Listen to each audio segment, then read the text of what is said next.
ગીર સોમનાથના સૂત્રાપાડાના વડોદરા ઝાલા ગામે ખેડૂતોનું મહાસંમેલન. વડોદરા ઝાલા ગામે મહાબળ બાપાની જગ્યામાં મળ્યું સંમેલન. સોમનાથ કોડીનાર રેલ પ્રોજેક્ટનો ખેડૂતો દ્વારા ઉગ્ર વિરોધ. રેલવે લાઇનથી 4000થી વધુ ખેડૂતો થશે પ્રભાવિત.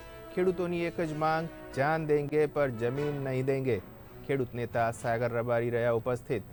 આવનારા સમયમાં ખેડૂતો કલેક્ટરને આવેદન આપી કરશે રજૂઆત. સૂત્રાપાડાના વડોદરા ઝાલા ગામે ખેડૂતોનું મહાસંમેલન. આજે સૂત્રાપાડા તાલુકાના વડોદરા ઝાલા ગામે મહાબળ બાપાના મંદિરે આ વિસ્તારના ખેડૂતો ભેગા મળ્યા છે.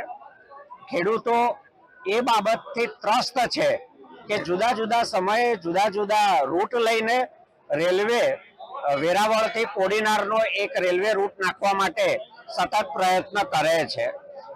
છેક શરૂઆતથી જ ખેડૂતો આ રેલવે લાઇનનો વિરોધ કરી રહ્યા છે. અહીંયા નાના ખેડૂતો છે, ફળદ્રુપ જમીન છે, લીલી નાગેર કહેવાય છે.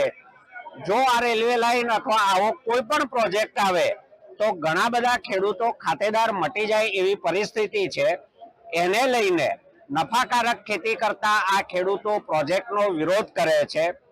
અગાઉ બહાર પડેલું જાહેરનામું ખેડૂતોના વિરોધને કારણે જ એની મુદત પૂરી થઈ ગઈ ત્યાં સુધી રદ થઈ ગયું. આગળ કોઈ કામ નહોતું થયું. અત્યારે જાહેરનામું બહાર પાડ્યા વગર રેલવેની એજન્સીના માણસો પોલીસ પ્રોટેક્શન સાથે સર્વે કામ માટે આવ્યા. એને લઈને ખેડૂતોમાં ખૂબ જ આક્રોશ છે અને એનો વિરોધ કરવા માટે આજે ખેડૂતો અહીંયા ભેગા મળ્યા છે.